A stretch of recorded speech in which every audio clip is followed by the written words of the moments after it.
Good morning, everybody, and welcome to our webinar this morning with Sharon Gurr from the Rock Trust. Talking about catching the bullet, looking at self-care for frontline workers. So before I hand over to Sharon, just a quick reminder for anybody who hasn't been on one of our webinars before. There's a little panel should be on the right-hand side of your screen, and there you can ask questions or you can start conversations with one another. So throughout the presentation, you can feel free to throw in a few questions and I'll monitor them. And towards the end of the webinar, we can have a discussion with Sharon and I'll put some of your questions to her. And quick reminder that this webinar is being recorded and the recording will be available on our website by the end of the week, along with Sharon's presentation. So don't feel like you have to rush to get everything down as Sharon's speaking. There will be materials made available to you all afterwards. Okay, Sharon, over to you. Yeah, thank you. Thanks, Robbie. Well, welcome everybody today to our series on the Breakfast Bite series. Today we're going to be looking at self-care, and I'd like to call this particular Breakfast Bite catching the bullet, because for a lot of us it is like being on the front line, and we think of those armed forces that go into Basra, and I know that sounds a bit extreme, but for a lot of us, working on the front line, it can be like that we're going out and we're working with our community's most vulnerable people. And it is like catching the bullet. It is like being in the firing line. And what I'd like us to kind of focus in on in the next 20 minutes is, what is it like to be in the front line, and what is it like to be fired at, from people that are hurting, people that are carrying trauma. So I want us to imagine that as frontline workers, that for a large part of the work we do, it's about dodging the bullet. It's about catching the bullet and not taking the bullet.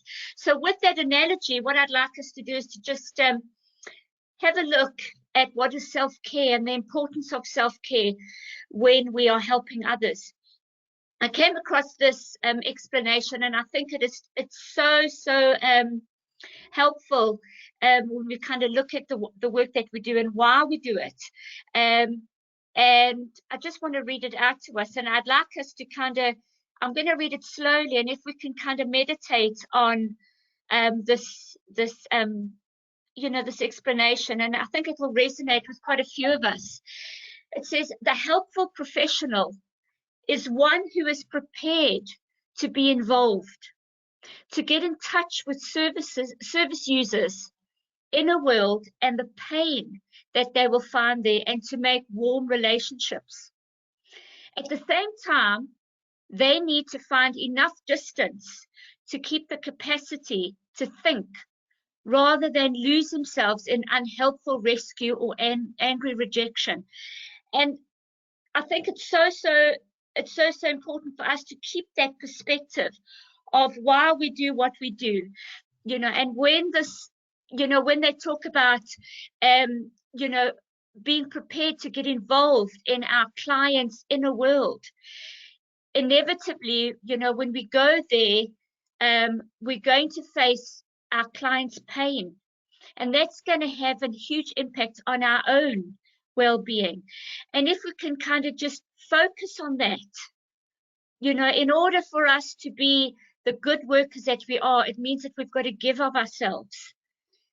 But the key is within reason and within boundaries. So I quite like that statement. Let's have a look for a minute at the definitions, because I think we've actually come across quite a few different words when we talk about self-care. People talk about burnout, compassion fatigue, and obviously more recently, vicarious trauma. But let's just have a look at them. What is the difference between them all? What stands out for me is the biggest difference, when we talk about burnout and compassion fatigue. Burnout can happen across all professions, whereas compassion fatigue is uniquely to the caring profession. And I think that's the one that we need to look out for the most, because that's unique to our line of work. And obviously then you've got the vicarious trauma, where we are impacted by listening to our clients' trauma. And so, you know, we need to watch that we don't become sponges and absorb our clients' traumas and their issues, but to have that safe distance where we can keep ourselves safe. Brené Brown, one of TED Talk's most famous speakers, she kind of left a huge impact on me when she described, she gave a very good analogy of empathy, where she described a picture where, you know, if you're walking in a field, you're going for a walk and you hear help, help in the distance, and you see somebody's fallen in a well. How effective will you be if you jump into the well and go, oh my goodness, I'm so sorry, let me help you, and you jump into that well, because then you're not going to be able to help that person get out the well. That's not what empathy is. And for a lot of our work, for a lot of us in the field, you know, we find ourselves in the well with our clients. However, what we want to achieve is we want to be that worker that hears the help, goes and sees our clients in the well, but then says to the client, hold on a second, everything will be okay, I'm going to go and get help. And then you go away, get the help, and then with the two of you, you and your helper that you've just got will be more effective in fishing out that person in the well. So if you can remember that analogy as a good analogy between empathy and sympathy, because what our clients don't need is our sympathy. And when we're too close, we kind of lose perspective a little bit. So I'd like us to just have a look at the difference between burnout, compassion fatigue, and vicarious trauma. And bear in mind that the compassion fatigue is the one that we need to look out for the most. Okay. So let's have a look now at exactly what is the signs of burnout or compassion fatigue. And what I've done is I've included just a few signs and symptoms. And these are not going to be foreign to you. These are not going to be things that you've never come across before. But I think it's important that we are aware of them. And I think it's nice that we are aware of them with each other as well, because when we're out in the field, sometimes we've only got our colleagues to kind of help us through. And I think it's really, really important that we have such good relationships with one another, because those are going to be our supports when we are out in the front line. And have that relationship where you can say to each other gently and in a caring way, how are you doing? How's everything? I've noticed that you're a little bit more tired than usual. And just be there to be each other's support. The other thing that I'd like to introduce to you this morning when we talk about self-care, I found this very, very helpful for me, and I'm hoping that you would find it helpful as well, is the idea of fuel tanks. Just like a car can't function without fuel, petrol or diesel, you know, we as humans need that as well. And we can break down our fuel tanks into 4 different categories. One is significance. The second one is love and belonging. The third one is fun. And the fourth one is freedom. And I think what's really nice is if we can imagine we've got 4 of these fuel tanks that keep us going. And sometimes because our resilience may not be as strong as it should be, just because of where, you know, extra working or particularly different clients, let's go back to those fuel tanks and make sure that they are at a healthy level. You know, where do we get our significance from? Are we getting our significance? And when we talk of significance, we're talking about value and fulfillment. Are we getting that significance from our work, or do we get that significance from things out with our work?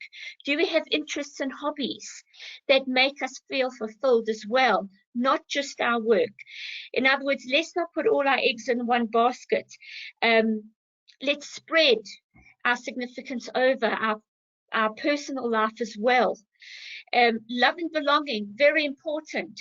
You know, we talk about social networks. We all need love and belonging. We need that connection with our friends and family, because when we are struggling and when our resilience is low, it's our friends and family and our networks that we can rely on. You know, when we talk about resilience and we talk about secure base, that's what we mean. It's coming back to that fuel tank of love and belonging. So is your love and belonging tank where it should be? Do we have people in our corner? Do we have friends and family that have got our best interests at heart? The next fuel tank is fun. It's so important to have that balance between spontaneity and routine.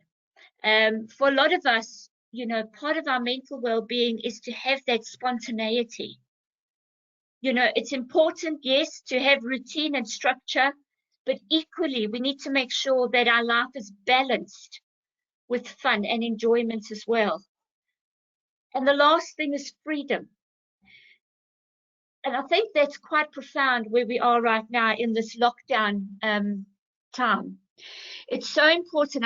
You know, this morning, our chief exec, every Wednesday morning, we have a conference call. And she ended our meeting this morning by reminding us to get out and enjoy the sunshine. And I think it's so important for our mental well-being, for our self-care, to have that freedom to move around, to have that freedom to enjoy the sunshine. And for a lot of the clients that we have, this is the fuel tank where they would struggle with, because a lot of their freedom is wrapped up in finances. So be mindful of not just your fuel tanks and looking after yourself, but these are the fuel tanks that your clients and your service users, excuse me, will have as well. And I think in terms of looking after yourself, we need to remember that we cannot give what we don't have. And if we can visualize our fuel tanks and just ensure that our fuel tanks are topped up, and make sure that we've got healthy coping strategies. And I use the word healthy because we've all got coping strategies. We work with people who have got coping strategies, but we would argue whether they were healthy or not. And we need to be mindful of our coping strategies. What do we do when we come home from a very busy day fighting on the front line?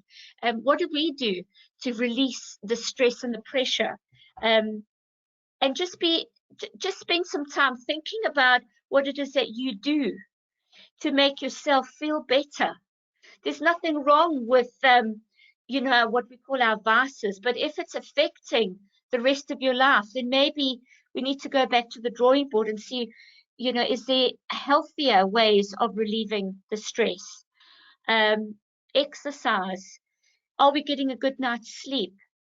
Sleep is very, very important in terms of self-care. Eating well, exercising. These are all physical things that we can do regularly to keep our physical health in shape. And obviously, if we have a good physical health, that will have a huge impact on our mental well-being. And I think as workers, we cannot control a lot of the things that our clients do, but we can control what we do. And part of that is making sure that we are taken care of, because we cannot give to others what we don't have. And I think it's so important that we kind of recognize when our tanks are low and what we can do to lift those tanks up. So what I'd like to do is I'd like to challenge you this week to go and think about what it is that you do to look after yourself, what it is that you do after you've had a pretty stressful day at the office. Maybe a glass of wine is something that you do. You have a glass of wine, maybe you go for a walk with your dog. Maybe it's just going for a little bit of company with your friends and family. These are healthy things, and let's remind ourselves to also keep, excuse me, a healthy balance between work and personal life. And let's make sure that we have boundaries in place that protect both us and our clients from the risk of burnout or compassion fatigue or even vicarious trauma, because we're not immune from all these things, working with such vulnerable and chaotic people in the field. I'd like to just end by reminding us that it's our responsibility. Our self-care and our mental well-being ultimately lies with us. And although organizations, our employers, have got a duty of care, without the right structures within an organization, for example, reflective practice groups, one-to-one supervision with our managers, debriefing as a team, even, accessing external talking therapies like counseling or art therapy. These are all structures that most of our employers have on offer. And we are very grateful, and we appreciate the support that we get from our employers. But it's good to know that ultimately it's our responsibility. And I think, without both the organization support and our own support, how we support ourselves, is what's going to make us as effective on the front line. And coming back to the concept of catching the bullet, if we've got good resilience through our self-care, through accessing the support that is on offer to us through our organization, that's what's going to help us catch the bullet and not take the bullet. And I think it's really, really important that we bear that in mind. So my challenge for all of us this week is to go and to think about where we get our significance from. What are our friends and family? Have they got our best interests at heart? Are they part of our good support network? Do we have fun? Is our work and our private life balanced? Do we have times when we just sit down and have a good laugh? Have we watched that comedy where we just laughed and laughed? And then lastly, our freedom. Have we got the ability to enjoy ourselves? Do we have the freedom to live the life that we want to live? And with all this, that's what's going to help us improve our resilience, as well as giving us the ability to go back into battle for a lot of us, and to catch the bullet and not take the bullet. So that's my talk for this morning. I hope you were able to find something that you can hang on to. And please be encouraged that at the end of the day, we are humans, we are normal people with extraordinary abilities to show compassion and empathy to those around us. And that's our superpower, but even our superpower needs to be refueled now and again. So thank you very much. Thanks so much, Sharon. I think that was a really amazing webinar. I think for a lot of people in the current setup of working from home and COVID-19, it's incredibly topical, not just for frontline workers, but for everyone. Like, how do we manage our self-care? Feel free, anyone who's on the call, to put in some questions if you have any in the box on the right-hand side.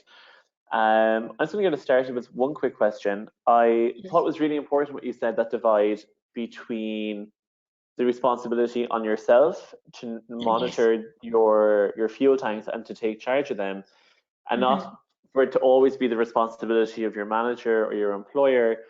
But what are some of the tools that other organizations can employ to support self-care of their workers? You mentioned reflective practices and exercises. Are there other things you recommend?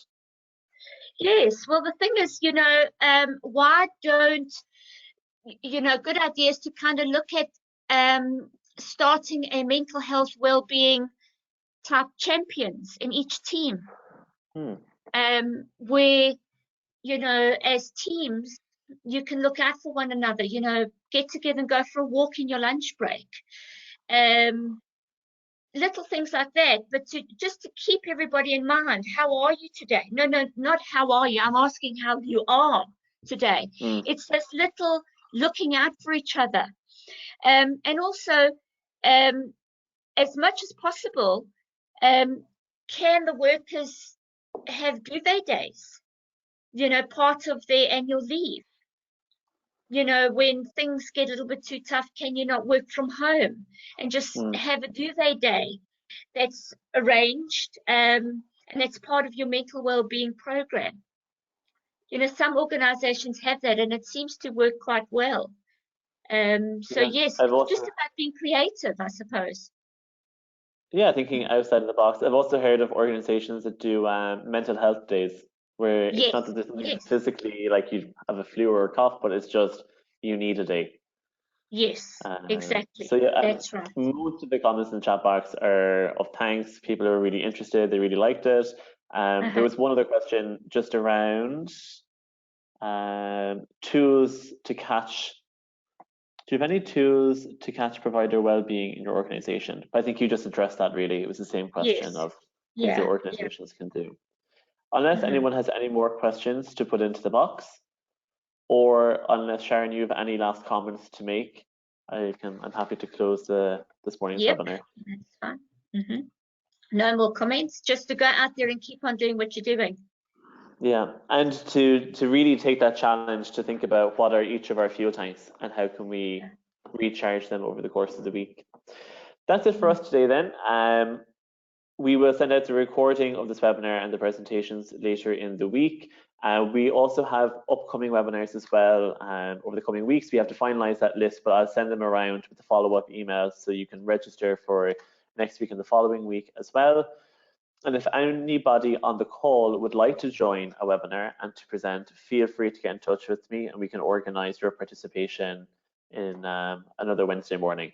Otherwise, I hope everyone has a lovely day and enjoys the rest of the week. Bye, everyone. Bye.